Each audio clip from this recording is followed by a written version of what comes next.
Folks, this is the Flynoceros Canis M4, they call it.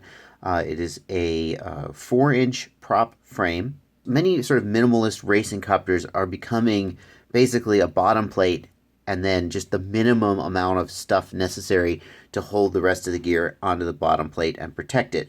You see that a lot with the Pure X form factor. Flynoceros has done something really well, innovative, I suppose, here. I've never seen a copter with this exact design. It's got just essentially a roll bar here. So I don't have it screwed together because I wanted to show you how it goes together. But you've got a notch cut on the back. You got this piece here. See, you got a notch right there. And there's a notch in the back of the frame right here. And then this slides onto there.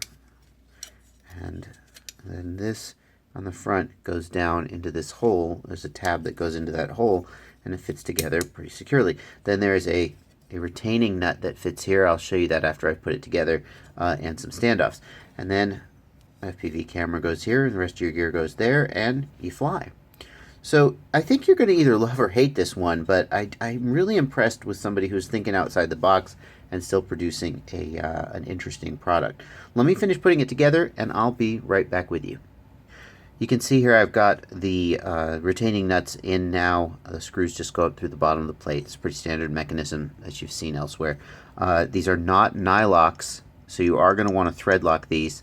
And I wish vendors gave you a little bit longer screws here. This is not the first frame I've seen where it has this kind of setup and the screws are just long enough to get like 2 threads into the nut. And I don't see what the harm would be to make the screw, instead of going to like, you know, like here, to go to like here, you know, so you get a little bit, give me 1 millimeter and a half, maybe more threads, and I'll be able to get more threads in here. I'm not sure what the downside of that would be. I guess there must be one because everybody does it the same way. So there you go, the frame's put together. These frames do have a lifetime warranty. If you break the frame, Flynoceros will give you a replacement. There's a deductible you pay, so it's not free to get a replacement, but they will give you a replacement for a nominal deductible. The thing that everybody's going to be wondering about, of course, is these roll bars. I bet that they're stronger than a typical quad. If you think about how a typical quad works with the vertical standoffs and the plate, you've got these right angles, right? And you've got the screws holding the joint together, screws going down into the vertical standoff and up into the vertical standoff, and then it's basically a box. But a box with no triangles is weak. If you think about it, if you've got a right angle, right, that's weak. And if you put a triangle brace in, then it gets strong. But most copters, they don't have triangle bracing, so they manage to be quite strong anyway. I feel like this is going to be stronger if you think about how the stress is being applied in a crash. If you think about how the stress is being applied in a crash, it's pushing this way and it's trying to sort of rack this square into a parallelogram, and squares are not very strong in that direction. In fact, that's one of the reasons I like that this frame has this bracing here. That's the triangle that makes it strong.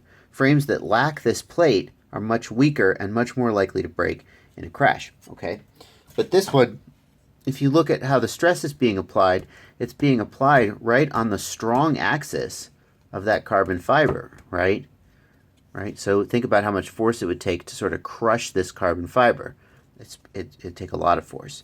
So if anywhere, this copter is going to be weak on the lateral axis, but no weaker than any other frame is on the vertical axis, and potentially stronger because you've got this really locked in joint here. So I think this is an unconventional frame, but I think they may be onto something. And if you don't mind how it looks, which some people are going to object to its non-traditional looks, then I think they may be onto something. I'm looking forward to seeing how it flies, seeing how it builds. And here's the build, all complete. I would say that this is a relatively advanced build. Don't let the fact that this is shaped like an X-frame fool you into thinking it's as easy to build as a typical X-frame is. The fact that you don't have a top plate means that you have half as many places to mount things. And in fact, the shape of these roll bars, if that's what you want to call them, means that you actually have very little room to work with inside here. So you basically have enough room for a relatively short stack of flight controller and PDB, and receiver also has to get in there somehow. And then your camera goes here, and that doesn't leave you a lot of room for other things.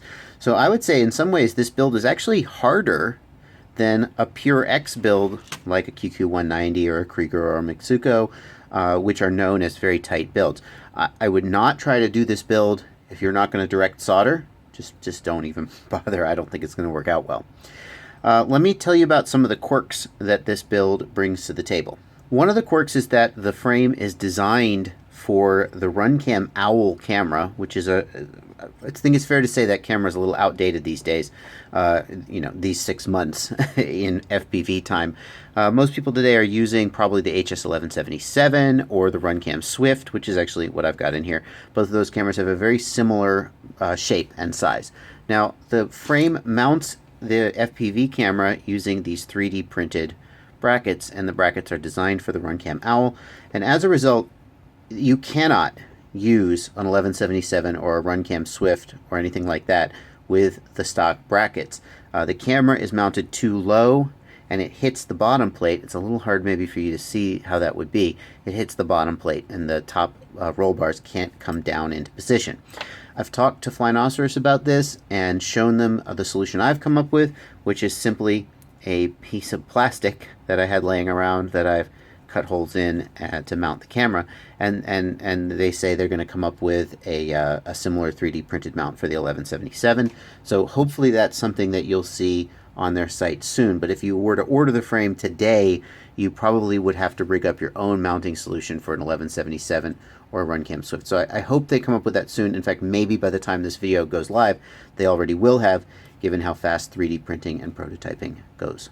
You can see that I also had a little bit of trouble figuring out where to put my video transmitter, and I've ended up with it in a not really optimal location, which is on top here. It just happens to fit just perfectly between the two roll bars, and I've got it facing out so that I can get at the dip switches, but of course it's not well protected in a crash, to be sure. The good news is I don't use a super expensive video transmitter. This TS5823 is about 10 bucks, 11 bucks at myrcmart.com, and so if it does break, I won't be crying too badly.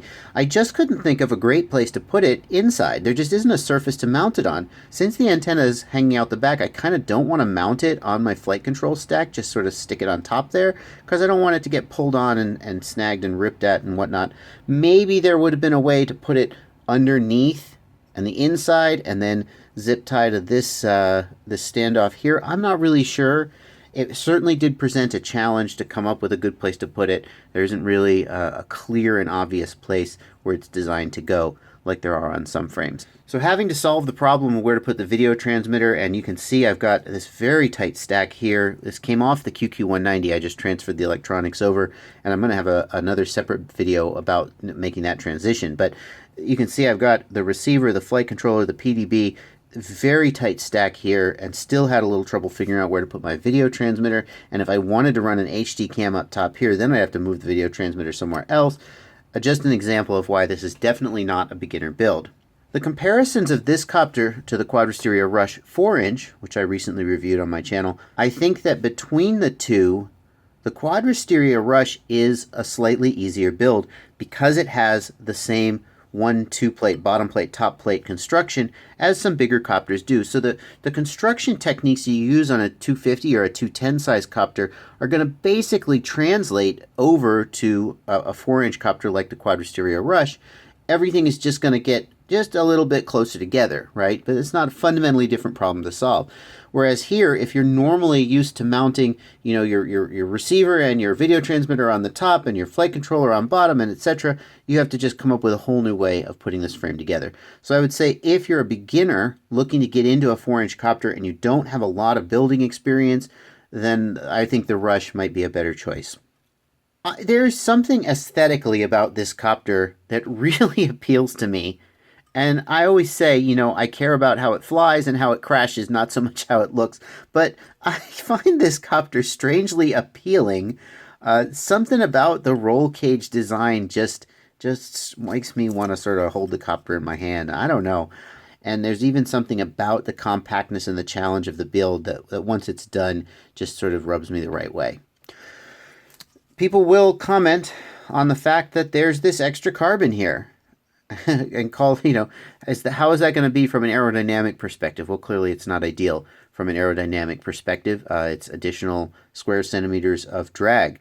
And whether you'll notice that in flight, I think is pretty questionable. I mean, we'll certainly see. I haven't flown this copter yet. You'll be getting a flight review, of course, after I do.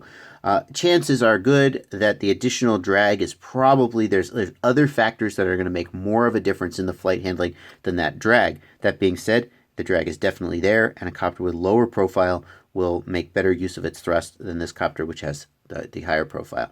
One sort of has to wonder what that is doing there, what the thought was behind the decision to have that extra carbon there. Because on a copter this small and light, chances are very good that a typical X frame is going to be plenty strong. This certainly does spread out some force across the front in a crash and stiffens the arms and strengthens the arms. But you do have to ask, is it really necessary, or is this more of a stylistic choice than a functional choice? As long as we've got the copter upside down, I want to show you one of my favorite things about it. I was so delighted when I saw this. Look right here. You can get at the Osd port for the camera. The Runcam Swift has a separate Osd and video out port, so you can operate the Osd without unplugging it from your video transmitter. And when I discovered that I could get at the Osd port right here from the underside without having to take the frame apart, oh, I was happier than you realize, and really than I had any right to be. Well, so that's my assembly and build review of this frame. It's a very solid little frame. It is a complicated build. It is not a beginner build or even an intermediate build. I would say it's fair to call this an advanced build. It's one of the harder builds I've done, if not the hardest, just in terms of new problems to solve. That being said, it does have some appeal. The fact that it's got a lifetime warranty certainly has a lot to recommend it. Although I bet they don't get, especially on this little 4-inch frame, I bet they don't get a lot of claims on that warranty. So yeah, but it's there if you need it. And we're gonna find out how it flies as soon as the weather clears up and I can get it in the air. It's made, it's ready to go, and I'm gonna put it through its paces. Until then, happy flying.